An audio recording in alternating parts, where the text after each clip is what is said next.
Le prochain projet, c'est Meditebib, projet Paris des Ombres.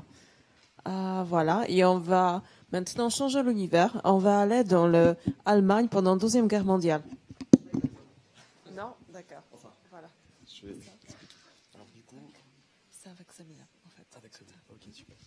Bonjour, donc Meditebib, projet Paris des Ombres. C'est un projet donc qui est réalisé dans le cadre d'un cursus à l'école des Gobelins et donc au CNAM. Nous sommes une équipe de 5 étudiants, en l'occurrence Cyprien Pichon, Céline Berthelin, Jean-Christophe Barré, Médéric Hénin et moi-même Meditebib. L'idée de Paris des Ombres, ce qui nous a drivé d'une certaine manière, c'était de sensibiliser vraiment le grand public, d'une certaine manière, à la cause des résistants, enfin de manière générale à l'activité et vraiment au statut de résistant pendant la Seconde Guerre mondiale. Pour ce faire, en fait, on a misé sur l'association de technologies qui donne en fait une forme de réalité augmentée très originale. Enfin, jusque-là qu'on n'a pas retrouvé. Concrètement, pour vous donner une idée, vous êtes en temps réel dans Paris. Il y a des points géolocalisés qui vous ouvrent une fenêtre en fait sur cette période, sur le passé, donc sous l'occupation, où vous incarnez donc ce résistant et vous avez donc cette fenêtre sur le passé. Vous avez tout un tas d'actions à réaliser. Je vais revenir dessus. De manière générale, on vise une très grosse frange. Enfin, on vise vraiment beaucoup un très gros public. Puisque c'est une expérience qui se décline en 3 volets. Je vais revenir là-dessus sur les 3 volets, mais concrètement, on vise tant les férus d'histoire ou toute personne qui est un peu intéressée par cette période ou ce statut en tout cas de l'histoire. De manière générale, les adeptes des ARG, qui est un public naissant jusque-là. Donc les ARG, c'est des jeux en réalité alternée. Et les technophiles. On a précisé sur les plateformes, en fait, on développe ça sur plateforme mobile, donc téléphone, tablette et autres. On a précisé iPhone et Android, mais on travaille également sur les lunettes Moverio, donc qui sont des lunettes de réalité augmentée d'Epson. Je vous mettais en avant donc une expérience sur trois expériences à travers cette application. Concrètement, ce qu'on vous explique, c'est que il y a 3 degrés d'engagement. Soit vous êtes juste, je sais pas, un touriste qui veut en connaître plus sur cette période, qui veut découvrir Paris en temps réel en se baladant et qui veut apprendre l'histoire, cette histoire en fait de la Seconde Guerre mondiale des résistants. Donc du coup, il a ces événements qui sont géolocalisés, qui lui permettent de faire son parcours. C'est toute une balade qui sera délimitée, sur laquelle on travaille. Il y a un deuxième degré d'engagement qui est vraiment le jeu en réalité alternée. Là, vous êtes vraiment sur des visions à 360 degrés, donc dans Paris, où vous incarnez le résistant et vous avez justement donc ce travail de résistant à mener avec le péril que ça engendre. Et ensuite, vous avez donc le QG des résistants, qui est lui une interface que vous pouvez retrouver n'importe où, donc chez vous ou ailleurs, et qui est en fait une plateforme qui vous permet tant d'avoir accès à des ressources documentaires, donc sur cette période-là, de collectionner des éléments de la Seconde Guerre mondiale, de développer un jeu de gestion sur lequel en fait on travaille. C'est tout un système assez poussé. Le QG vraiment c'est quelque chose que vous retrouvez n'importe où. Pour revenir un petit peu sur l'ARG qui est d'une certaine manière le cœur qui drive vraiment le projet, l'ARG contient 4 teams de gameplay. En termes de gameplay principal, donc vous avez justement ces événements géolocalisés. Vous êtes rue Rivoli. Typiquement, vous ouvrez votre fenêtre. Vous êtes sous la Seconde Guerre mondiale. Vous êtes ce résistant et vous pouvez donc réaliser des actions délimitées. Donc rue de Rivoli en 360 degrés. Vous avez un jeu qui repose sur la géolocalisation exclusivement. Donc là, c'est vraiment en termes de minimap. Vous êtes sur de l'infiltration, exfiltration. Vous êtes pourchassé. C'est quelque chose d'assez. Il faut le voir en fait. On a déjà des prototypes. Hélas, je peux pas vous les montrer maintenant. On a également un jeu en intérieur, donc c'est ce que je mettais en avant, le QG des résistants. Et enfin, puisqu'on est vraiment dans du transmédia, nous c'est vraiment l'idée principale.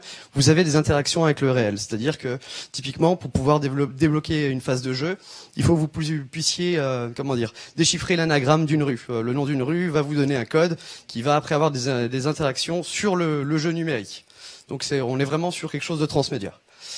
En termes de scénarisation, l'idée c'est que vous incarnez une résistante. L'idée c'est que ça part en 1942. Je vais pas trop rentrer dans le détail de l'histoire, mais vous avez été victime d'un événement traumatisant qui forcément implique l'intervention des forces d'occupation et qui vous a poussé du coup à entrer dans la résistance. Et du coup, vous avez une trame principale géolocalisée, donc forcément vous aurez un parcours à faire. C'est ce qu'on essaie de mettre en avant à travers cette ligne. Vous avez un certain nombre de missions à réaliser. Ces missions sont obligatoires pour avancer dans la progression du jeu et pour atteindre la libération dont vous êtes acteur. Et au fur et à mesure en fait où vous réalisez vos missions, vous débloquez tout un tas d'autres missions qui elles sont des missions secondaires qui vont vous permettre d'accumuler un peu plus de points, de développer de nouvelles interactions dans le QG des résistants, et de développer en fait, d'avoir accès. Excusez-moi, je sors d'une angine au passage et j'ai la gorge sèche. Et de développer en fait, enfin de débloquer des ressources documentaires dans le QG des résistants. En termes de direction artistique, je suis hélas pas le mieux placé pour vous en parler, mais je vais vous faire un petit topo synthétique.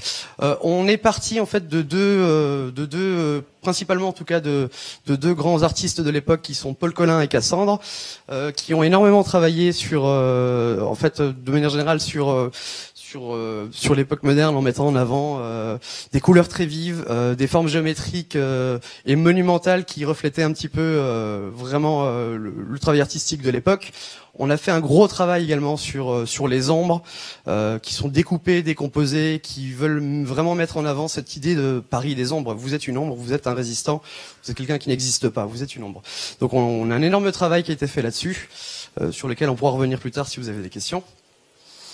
En termes de technologie, alors concrètement, le jeu est développé, enfin l'application est développée sur Unity, développée et intégrée. Tout ce qui est modélisation 3D sont faits sur 3ds Max, ainsi que les animations. Pour vous donner une petite idée, vous êtes dans une skybox. À chaque fois que vous êtes sur un élément géolocalisé, vous êtes dans un cube où vous avez la photographie 360 et dans ce cube, on intègre en fait des éléments 3D qui vont vous permettre de réaliser des interactions. On a développé également quelques technos pour approfondir l'immersion. En l'occurrence, la boussole GPS pour essayer de paramétrer au mieux en fait cette question de géolocalisation. La météo en temps réel, la navigation via Google Maps. Nous avons également des éléments sur Facebook qui vont permettre de développer votre compte. Sur le modèle économique, on est sur du freemium, c'est-à-dire que la balade géolocalisée est totalement gratuite. Le jeu, lui, sera gratuit sur un temps limité et qui sera payant dans un second temps. En termes de marketing, on compte avoir des datas justement reposant sur Flory, qui nous permettra en grande partie justement d'avoir des datas, de les segmenter et de justement après proposer du marketing affinitaire en termes de mission. Et en termes de planning de production, nous sommes étudiants, nous soutenons le 27 mai.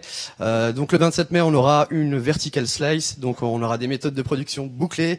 On a une méthode qui jusque-là est pérenne et dans l'idéal, puisqu'on compte vraiment pousser ce projet jusqu'au bout, une sortie pour l'année prochaine. Donc comptez 6 à 8 mois de développement à la sortie de nos stages.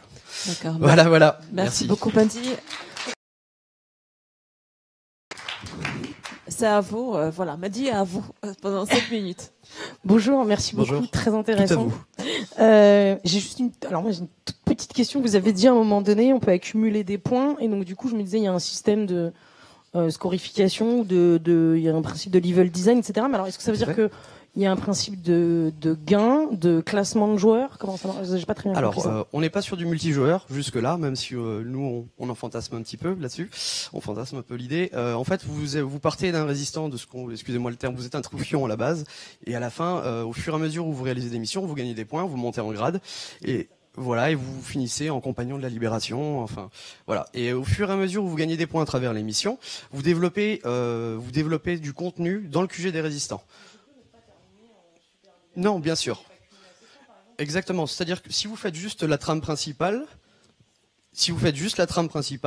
vous atteignez un rang qui sera honnête, mais vous ne serez pas non plus le grand compagnon de la libération. En revanche, si vous faites l'effort de faire les missions secondaires, vous gagnez encore plus de points. Vous avez du contenu documentaire, qui sera développé au fur et à mesure. On a déjà rencontré Paris Musée. On espère avoir pas mal de ressources à inclure dans le QG des résistants, justement. Voilà, je ne sais pas si j'ai répondu. Alors, bravo pour l'idée. Moi, personnellement, je suis fan de cette période-là. Et par ailleurs, j'ai passé quasiment toute ma vie à faire des jeux vidéo. Alors, Alors c'est super ambitieux ce que vous avez en tête. Hein. Alors j'ai noté 3 expériences, 4 gameplay, de l'exfiltration, de Google Maps, du GPS.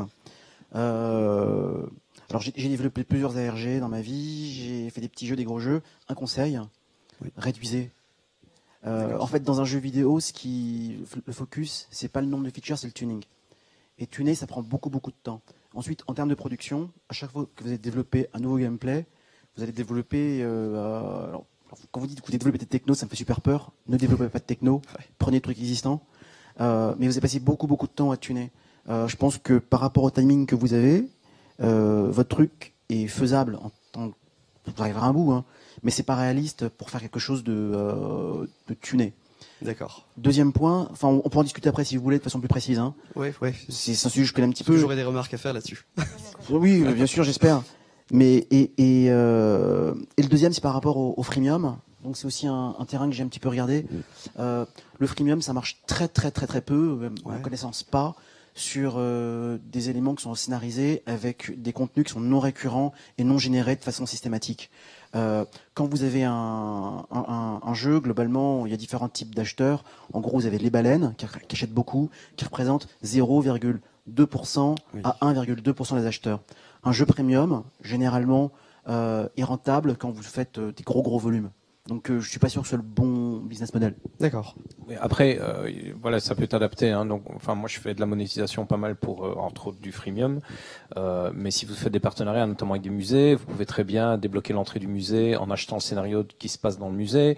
Et du coup, vous avez votre com, vous prenez de l'argent. Donc, le parcours principal est gratuit, et puis après, si y a une action qui se passe à tel musée, en débloquant le scénario du jeu, on a aussi une entrée au musée. C'est juste qu'on a un parcours différent au sein du musée puisque il est guidé par le jeu. Et ça, c'est des partenariats à mettre en place, et il y a une monétisation qui peut être orchestrée comme ça. D'accord. Et du coup, vous garantissez que le partenaire va aussi faire la publicité de votre jeu. Donc, il faut plutôt penser dans ce sens-là, plutôt que se dire que vous allez générer une communauté de fans qui va commencer à acheter vos scénarios, acheter vos missions supplémentaires, acheter des points pour gagner des grades et faire du Candy Crush. Ça va pas se passer comme ça. D'accord. Alors après, juste, je me permets, on a rencontré les musées de Paris qui nous ont proposé justement, il va y avoir un déménagement du musée de la Libération et du musée de la Résistance. Ils nous ont proposé probablement, en tout cas, soit de mettre en avant leur contenu à travers notre application, soit d'essayer de faire vivre le musée de cette manière-là.